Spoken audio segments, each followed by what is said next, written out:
নমস্কার বন্ধুরা, এই মুহূর্তে রয়েছে রাজ্যের সমস্ত কৃষকদের জন্য বিরাট বড় আপডেট। আপনি যদি একজন কৃষক হয়ে থাকেন তাহলে এই মুহূর্তে রয়েছে আপনার জন্য দুর্দান্ত সুসংবাদ। ইতিমধ্যেই কৃষক বন্ধু প্রকল্পের অফিসিয়াল ওয়েবসাইটে আপডেট আসা শুরু হয়ে গেছে। তাহলে কি খুব শীঘ্রই কৃষকদেরকে আর্থিক সহায়তা দেওয়া হবে কৃষক বন্ধু প্রকল্পের মাধ্যমে, নাকি নতুন কোনো আর্থিক সহায়তা প্রকল্প আসবে কৃষকদের জন্য? তাহলে কৃষকদেরকে কত টাকা করে দেওয়া হবে সেই বিষয়ে আজ গুরুত্বপূর্ণ আপডেট জানানো হয়েছে। এবার কিন্তু সমস্ত কৃষকরা টাকা পাবে না। কারা কারা টাকা পাবে, কারা কারা টাকা পাবে না, টাকা পেতে গেলে কৃষকদেরকে কি করতে হবে সেই বিষয়ে কিন্তু ইতিমধ্যে সঠিক আপডেট জানানো হয়েছে এই ভিডিওটির মাধ্যমে। এছাড়াও কোন কোন কৃষকদের নাম বাদ দেওয়া হবে, কি কারণে কৃষকদের নাম বাদ দেওয়া হবে, সমস্ত কিছুই জানাবো আজকের এই ভিডিওতে। তাই ভিডিওটি কিন্তু একদমই স্কিপ না করে শেষ পর্যন্ত দেখবেন। আর বলবো, চ্যানেলে কেউ নতুন দর্শক হলে অবশ্যই চ্যানেলটি সাবস্ক্রাইব করে পাশে থাকা বেল আইকনটি অন করে রাখবেন এই ধরনের গুরুত্বপূর্ণ আপডেট সবার আগে পাওয়ার জন্য। তো চলুন দেরি না করে ভিডিওটি শুরু করছি। তো দেখুন, আজকের আপডেটে বলা হয়েছে অনেক কৃষকদের নাম বাদ দেওয়া হচ্ছে, নতুন ওয়েবসাইটে পরিবর্তন আসলো। তো চলুন এই বিষয় নিয়ে আমরা আলোচনা করি কি বলা হয়েছে।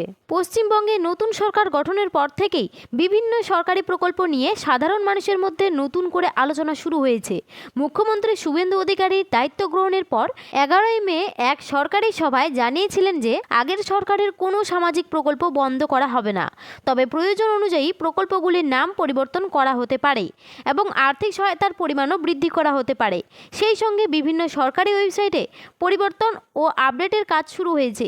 ইতিমধ্যেই একাধিক সরকারি ওয়েবসাইটে পুরনো লোগোর পরিবর্তে নতুন লোগো সংযোজনের কাজ চলছে।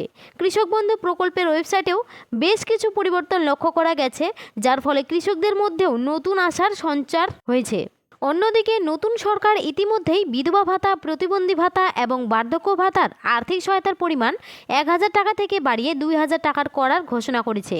1 জুন থেকেই নতুন হারে অর্থ প্রদানের প্রক্রিয়া শুরু হয়েছে বলে জানা যাচ্ছে।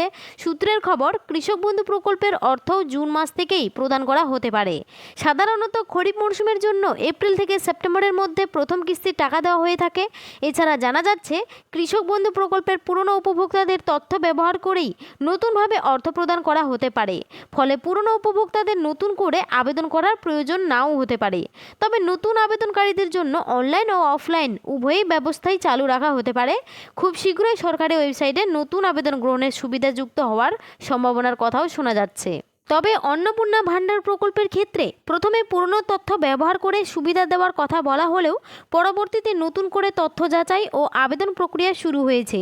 সেই অভিজ্ঞতার ভিত্তিতে অনেকেই মনে করছেন কৃষক বন্ধু প্রকল্পের ক্ষেত্রেও নতুন করে তথ্য যাচাই বা আবেদন প্রক্রিয়া চালু হতে পারে। কারণ যাচাই বাছাইয়ের সময় এমন কিছু নাম পাওয়া যেতে পারে যারা প্রকল্পের প্রকৃত যোগ্য না হয়েও আগে সুবিধা পেয়েছেন।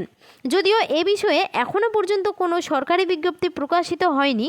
রাজ্যে নতুন সরকারের প্রথম পূর্ণাঙ্গ বাজেট আগামী 22 জুন বিধানসভায় পেশ করা হবে। মুখ্যমন্ত্রী নিজেই এই তারিখ ঘোষণা করেছেন। নিয়ম অনুযায়ী 18 জুন রাজ্যপালের ভাষণের মাধ্যমে বাজেট অধিবেশন শুরু হবে। কৃষকদের একাংশের ধারণা, কৃষকদের জন্য নতুন কোনো আর্থিক সহায়তা বা কৃষক বন্ধু প্রকল্পের পরিবর্তন সংক্রান্ত ঘোষণা এই বাজেটেই আসতে পারে। আবার অনেকের মতে বাজেটের আগেও সরকার কোনো ঘোষণা করতে পারে। সূত্র মারফত আরও জানা যাচ্ছে যে বাংলা শস্য বীমা প্রকল্পের পরিবর্তে প্রধানমন্ত্রী ফসল বীমা যোজনার আওতায় কৃষকদের আনা হতে পারে। একই সঙ্গে কৃষক বন্ধু প্রকল্পের আর্থিক সহায়তার পরিমাণও বৃদ্ধির বিষয়েও আলোচনা চলছে বলে বিভিন্ন মহলে জল্পনা রয়েছে। কেউ কেউ মনে করছেন বর্তমান 10,000 ও 4,000 টাকার পরিবর্তে তা যথাক্রমে 12,000 ও 6,000 টাকা করা হতে পারে। তবে এই বিষয়ে এখনও কোনো সরকারি নির্দেশিকা বা বিজ্ঞপ্তি প্রকাশ করা হয়নি। মুখ্যমন্ত্রী জানিয়েছেন, ভবিষ্যতে সমস্ত সরকারি প্রকল্পের অর্থ সরাসরি ডিবিটি অর্থাৎ ডাইরেক্ট বেনিফিট ট্রান্সফার পদ্ধতিতে উপভোক্তাদের ব্যাংক অ্যাকাউন্টে পাঠানো হবে। তাই সমস্ত উপভোক্তাকে তাদের ব্যাংক অ্যাকাউন্টের সঙ্গে ডিবিটি সংযুক্ত করার জন্য অনুরোধ করা হচ্ছে। যাদের একাধিক ব্যাংক অ্যাকাউন্ট রয়েছে তাদের ক্ষেত্রে যে অ্যাকাউন্টে ডিবিটি সক্রিয় থাকবে সেই অ্যাকাউন্টেই সরাসরি প্রকল্পের অর্থ জমা হবে। এদিকে সরকার জানিয়েছে নতুন ভোটার তালিকা এবং বিভিন্ন সরকারি নথির মাধ্যমে উপভোক্তাদের তথ্য যাচাইয়ের কাজ চলছে। যাদের তথ্য সঠিক এবং যারা প্রকল্পের যোগ্য তারাই ভবিষ্যতে সরকারি সুবিধা পাবেন। একই সঙ্গে মৃত উপভোক্তাদের নামও তালিকা থেকে বাদ দেওয়া হবে বলে সরকার জানিয়েছে। কৃষক বন্ধু প্রকল্পের ওয়েবসাইটেও আগামী দিনে নতুন আপডেট যুক্ত হতে পারে বলে জানা যাচ্ছে। বিশেষ করে উপভোক্তাদের স্ট্যাটাস চেক করার নতুন সুবিধা চালু হতে পারে। বর্তমানে আগের মতোই তথ্য দেখা গেলেও ভবিষ্যতে যাচাই বাছাইয়ের ভিত্তিতে হলে স্ট্যাটাসে পরিবর্তন দেখা যেতে পারে। তবে এই বিষয়ে সরকারিভাবে কোনো ঘোষণা এখনও করা হয়নি। তাই কৃষকদের জন্য এই মুহূর্তে সবচেয়ে গুরুত্বপূর্ণ বিষয় হলো সরকারি ঘোষণা ও বিজ্ঞপ্তির দিকে নজর রাখা, কারণ কৃষক বন্ধু প্রকল্প, শস্য বীমা এবং অন্যান্য কৃষি সহায়তা সংক্রান্ত চূড়ান্ত সিদ্ধান্ত সরকারিভাবেই জানানো হবে। আগামী 22 জুন বাজেট অধিবেশনকে কেন্দ্র করে এখন রাজ্যের কৃষকদের নজর সেদিকেই রয়েছে। নারী ও শিশু কল্যাণ দপ্তরের মন্ত্রী অগ্নিমিত্রা পাল জানিয়েছেন, এসআইআর তালিকা নিয়ে বিশ্লেষণের কাজ চলছে।